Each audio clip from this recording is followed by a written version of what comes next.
Sanbonani, Southern Africa, Sanbonani, Far East Rand Catholic News. In the Diocese of Witbank, I'm so excited today. It's the 24th of October 2024, and I am with the Communications Officer of the Diocese of Witbank. His name is Father Linda Zwane, and we just wanted to have a conversation because on Sunday it's going to be a very, very special day for the diocese that is celebrating its centenary. It's 100 years of evangelization in this diocese, so we wanted beforehand to have a conversation so that people in this in this diocese will be excited and to get up for Sunday. And who better than the priest and the clergy themselves to talk about what's going to happen on Sunday? Father, thank you so much for joining us and making time today to speak with us. Thank you. Good morning. Good morning, Father. Father Zwane, can he please introduce himself to our listeners and to our audience and to our readers? Who is Father Zwane? And yes, you've been in this ministry for over 30 years now. So can you please give us an introduction of who you are? Father Zwane is a priest who was ordained in 1992 and worked at Witbank here for 5 years. After that, I worked at the seminary. I taught at the seminary in St. John Vianney for about 8-10 years. I went back and worked in White River, in Bongani. And I went to Nelspruit, I came back to Witbank, I went to Paula Ochis, and now I'm back in Witbank. So I've been in the diocese for the whole of my time and partly at the seminary. Take us to when you were younger. What attracted you to priesthood and why did you want to be a priest? Well, my parents will tell me that at a young age I used to act priest. Whenever kids were playing, I would bless the stone and so on and so on. So that's what they tell me, and I don't really remember that so much. But when I was in grade 10, I were visited at the school by Comboni missionaries who came during tea time or once a week or twice a month. They used to come and have some classes, some spiritual classes there to help us to understand our faith better. Then I know that there's a certain Father Ephraim who used to come there and be, maybe now I think it was like a chaplain for the youth. The peace and the joy that was shown, that it displayed to me in that big hall where students met, it's something that made me to start thinking deeper. I loved the joy and the peace that came from that priest with a smile all the time. Then I think it clicked in me that maybe if one day I can have a life that has got joy and peace like him. So that time I started thinking until it became a reality after my grade 12. Oh, okay. So after matric, you just entered the seminary. After grade 12, I shot straight on into the seminary, and that was it. I just want to confirm, Father, you're a diocesan priest? Of this diocese, yes. Why diocesan instead of being a missionary? I had a choice. I even had to go to the White Fathers and to the Spiritans to discern. But I felt that maybe it's a calling. They've got other vows and other promises they make which is different from ours. But I felt to work in my own place where I see there are no priests, there's a poverty of the spirit and so on. I felt it's better to work with my own people because as a religious, yes, you respond to what God is asking of you, but you work in foreign lands. I felt the need was bigger here at home. Yeah, back at home. And yeah. It's something that our Archbishop in Johannesburg was also lamenting, that diocesan priests are just few. And it's a beautiful thing that, young men can consider, and discern, on serving their dioceses. So, we are celebrating 100 years in this diocese. Can you just tell us more about it? You grew up in this diocese, and from being a young boy to now being a priest. So what have been the differences that you have seen spiritually, the spiritual needs that you had to kind of like serve the people of this diocese?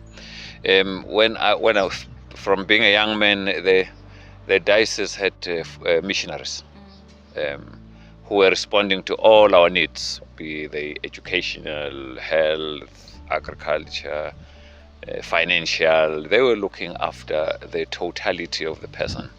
So that was what I experienced growing up from those priests who were working with us. As time went on, there was a big change. We didn't have black priests by then. The only priest we had was Father Lipaka, who passed on in Subiaco, and the other one was Father Mkajo, still here today. So these are the only two black priests I knew in the diocese. So when things changed, we started having a few sprinkling of black priests joining and becoming priests of the diocese. And there was a shift. That the shift of the service that the church was offering us became more of a spirit of inculturation, taking the faith that was given to us into us, inviting us to own our faith and to express us in our own way. So the difference I see is that the faith was given to us, but now, maybe about 15 years ago, we started having this invitation to internalize, to make it part of us, to express it our own way, in our own language. And that the need now, I feel, as opposed to the older one, is that we are called to dress our Christ in our African garb. Not ending there, because the temptation is just to dress him in our African garb, but the challenge is to internalize that. What I see in the spirit is, when the missionaries were here, they helped us a lot in accepting the faith.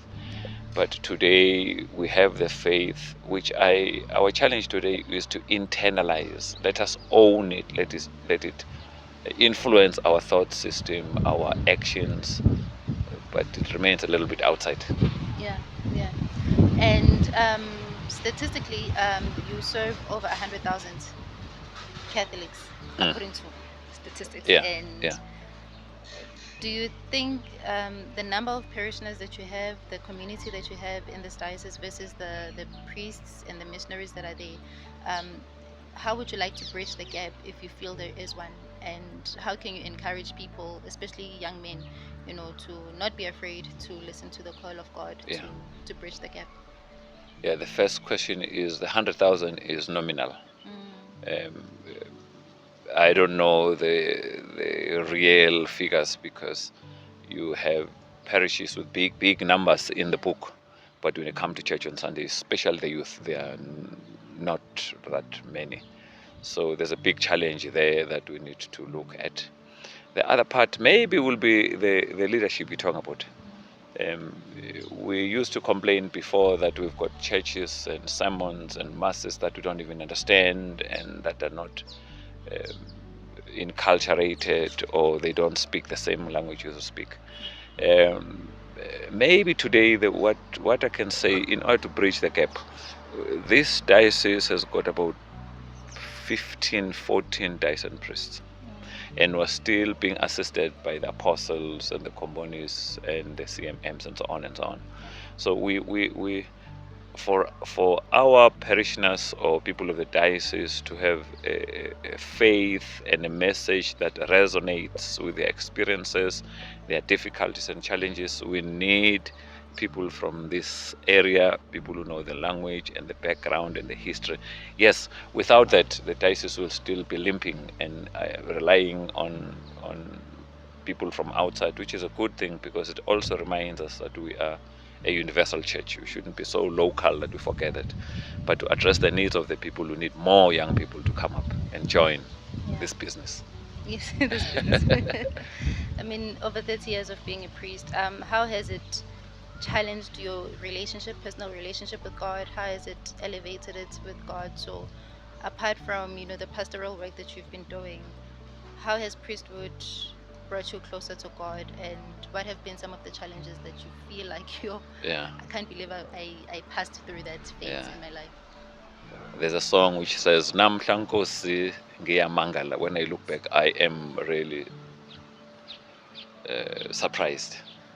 Um, when I became a priest for the first 10, 15 years, I thought I know it all. I wanted to change the world. I wanted to do this and that, and I was pushy and wanted to make sure that the projects that I think God wants for the diocese work. And that power or that fire power that is inside you, it makes you to push and to want to see things happening. And there's a bit of sense of achievement and fulfillment, which as time goes on, reality reminds you that you are only a human being. You are invited to do what you're supposed to do. And then from that time and to the 10 years, maybe before today, 10 years ago, my spirit has been affected in the sense that each and every one of us has got an appointment with God to check the depth of your commitment, or to check whether you committed to the call because of outside reasons or pride or showing off. But over the past 10 years, I see a change because my experience has brought to me a sense of humility, a sense of accepting my human nature, a sense of saying God wants to use me as I am, a sense that I belong to these people who need the grace of God. As opposed to the first 15, 10 years, I thought I was giving. But now life dawns on me that I am part of the broken, I'm part of those who need healing. And we are on the journey as a family in order to receive grace, healing, and power. So the difference will be, as after ordination, I feel I was giving out and doing it for people. But now God makes me realize that I'm part of those in need. And as I serve what God wants me to serve, I feel I'm serving even myself. I'm part of those in need. So that not pride, but that superiority or something seems to disappear, and I find myself as part of the flock that the Lord wants to shepherd. Okay, so now, like, it's beautiful because, I mean, when you were ordained, you were young, you were energetic, you thought you could change the world, and I think that's something that a lot of maybe young people, I would like to think, Nami, when I first entered the industry of journalism, even though it's not like your hard news journalism, you think, okay, I want to do positive journalism, I want to, just and profile the good side of life, good side of things. But then you get older, you realize, Uti, you are just a drop in the ocean, and there's so much you can do. And like you mentioned, that you realizing that I'm part of the broken, I'm part of the flock, Yeah, yeah. and I also need God as much as I can, show Him to the community. And I really love what you just said there, Father. As you say, also just to interrupt, you're saying I could identify with that. You want to change the world after Yes. ordination, but as time goes on, I realize myself that the world has to change me. The world has to make me softer. The world has to make me more vulnerable. Because without being vulnerable, I don't think we are so open to receiving redemption. But that vulnerability is a gift that comes from God so that you can accept what you do. Yes, definitely. Father, outside of you being a priest and the pastoral work that you do, you're also an author. Yes, I am. Well, yes, yeah. Yeah.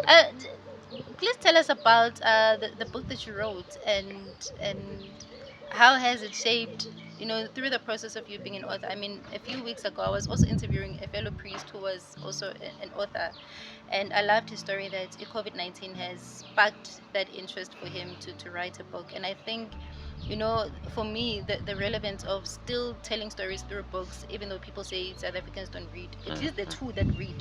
It makes a whole lot of a difference. And storytelling is by, different ways and means. Yeah. Writing a book is also another form of storytelling. So what message were you giving in the book that you wrote? And I mean, you're a published author, Father. That's a big thing. In fact, I wrote 2 books. Yes, but The first one is called Transformation in Black and White. yes. I was telling a story of working in this parish where you had a divide between the blacks and the whites. So my mission, I felt God was calling me to form one family out of these 2 different communities. I'm sharing the book, the pains and the frustrations that go with trying to have a community that is transformed.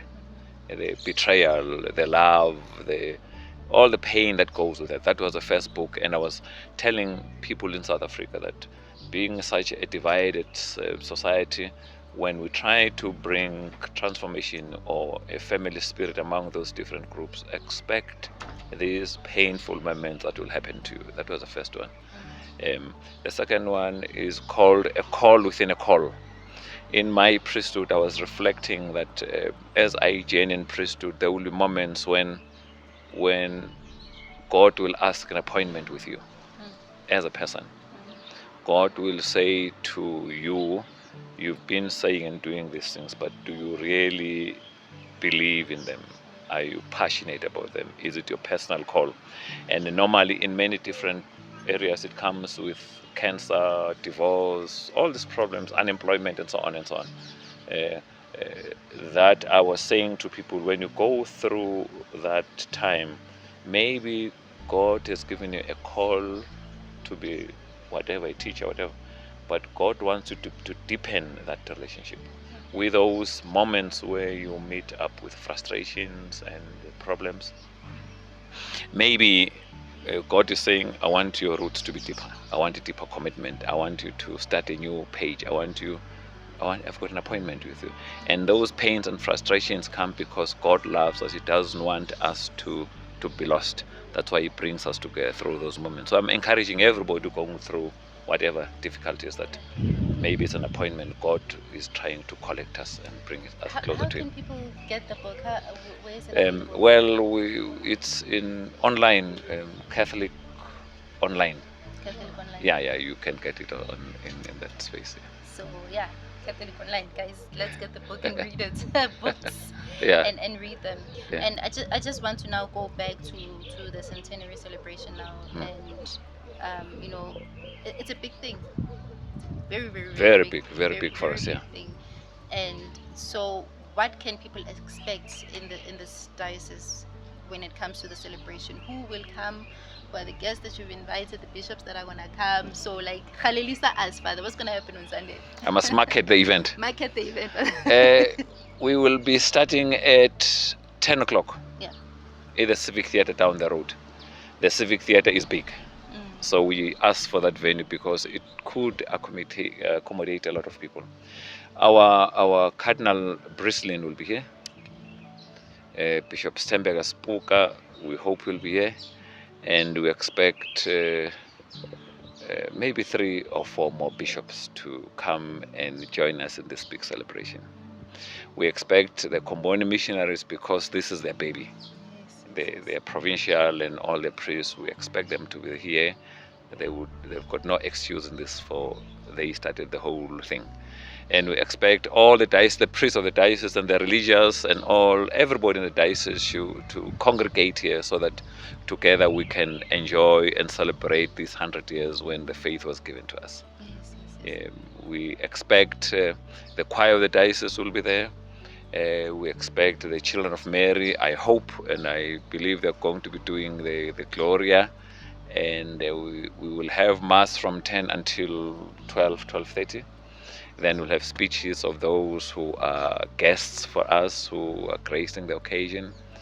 And from there we will have fun in the afternoons around we hope to finish by 3:30 so that we can clean up the venue and give it back to the municipality. Yes. Yeah. I mean, it's a very big occasion. Is the theme that the people should dress in? Is it traditional wear? Is it anything? Yeah, there are 2 themes. The one is a dressing one. There will be a T-shirt written "Christ today, yesterday, forever," and so on. A theme that we're going to do. The T-shirts will be there, and everybody will be wearing green or blue, depending on whatever color of a T-shirt that you have. But the theme of the day, spiritual theme, will be Christ yesterday, Christ today, Christ forever. We're trying to say the same spirit that drove Jesus into the temple to preach and say of favor. It is the same spirit that drove the Comboni missionaries to start the diocese and to go through whatever they went through. And it is the same spirit that is saying to us, own the faith. Yeah. Let it be yours and go and evangelize and spread it. That's the theme that we're going to be having on that day. My passion as well is young people, Father. The young people in the diocese, from your observation,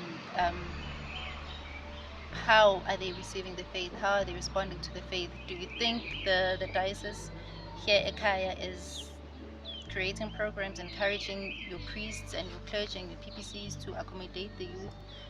Can you just tell us about the setting of the young people in the diocese? Yeah, the diocese is working very hard with the youth. It is creating space. It is having workshops. We meet with them now and again. They've got structures in the diocese. The bishop goes out and meets them. I believe each and every parish has got a year plan which looks after young people, and we encourage them to start their own programs, have their own year plan, so that we as leaders or the parishioners can support what they want. Young people will always receive the gospel as young people. They want to do things their own way. They want to be relevant. They want content, and they want to be in the same WhatsApp group with other ones. We try to allow them to be young, because they can only receive the gospel as young people. They are doing well, and you will see them on Sunday when you celebrate. They will be having a very active part and being involved in the celebration of the centenary. Is there anything that you... Okay, I think I'm almost wrapping up the interview. What have been some of the achievements that you have either spearheaded, be a part of, or witnessed the diocese experience? And where would you like to see the diocese in terms of the goals that you have for this diocese? Yeah. The missionaries were helping us a lot in making our standards of living to be raised to a certain level. One of the things that we've achieved in the diocese is a program of Caritas. We go out, we extend ourselves, we've got programs, we reach out. For me, that is so important, because at the end of the day, the gospel of Christ came so that we can affect people's lives. We can have an impact in people's lives. South Africa today has got so much challenges with poverty and so on and so on. If we as a church have got no structure or no way of affecting people's lives, of being influential in their lives, especially to assisting them with this rate of unemployment and so on and so on. So for me, Caritas has been a very big thing, because even at the end of our lives, I always say that we're going to be asked on love of the poor and of neighbor. We can preach as much as we like and have all the structures, but if we miss love, Caritas, if we miss love of our neighbor, we've missed the plot. So for me, that is a very big thing that we have achieved.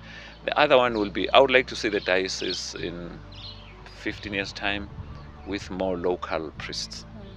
We still rely on priests from the Congo, from Kenya, and so on, which is good. It's a good favor for the church.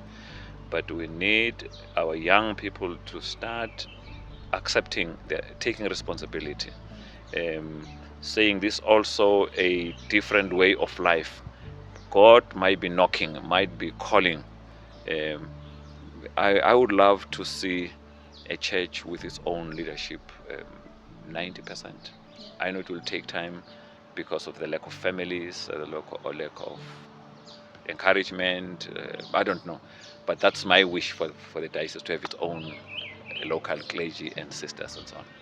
Do you have hope about the church not dying anytime soon? It is a church of Jesus Christ. He started it, and I don't think it will die. But I think we will still have to go through some painful processes, because if I look at the rate of youth dropping out, youth lacking interest, the youth just coming, if we've got celebrations and dancing and so on, there are many, and they go in there.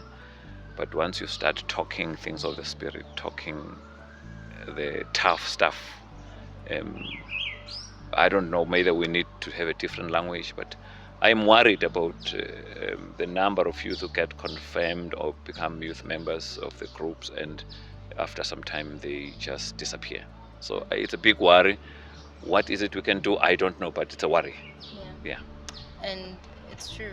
Jesus is the founder of our church, and it's going nowhere. I believe as well, despite the martyrdom. Yeah. I love also what one of the priests also mentioned, that the blood of the saints and the martyrs have watered our faith, and it's not going anywhere anytime soon. We can only hope. There's so much we can do, and we can only rely on Jesus to make sure that the church is it's his business. Yeah.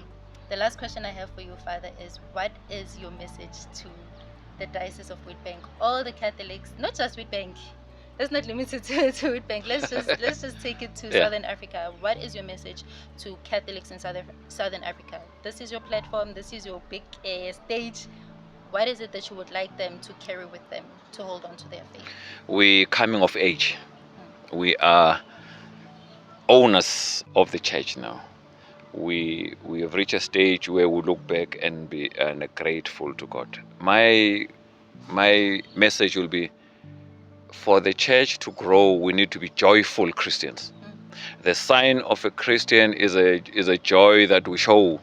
The church will continue to grow, and young people will be attracted to come back to the church if we show that joy in the Lord. So I am inviting Catholics all over Southern Africa. If you can be joyful and attract young people, this is a Christianity or a faith that was given to us. We will continue to hemorrhage young people or people from a church if we've got gloomy faces, we're angry, we're frustrated, yes. But maybe the joy, let's bring back the joy so that we can celebrate these 100 years and the faith generally that Jesus has left us in this part of the world. Thank you so much, Father, for your time. And I really hope that people watching this or reading the article or consuming Catholic media will be inspired by this conversation that we had. And happy 100th birthday to the to the Diocese of Witbank. Thank you so much for giving. Thank you very much. Hope to see you then on Sunday. Be there. Thank you. I will be there. Thank you so much. Thank you.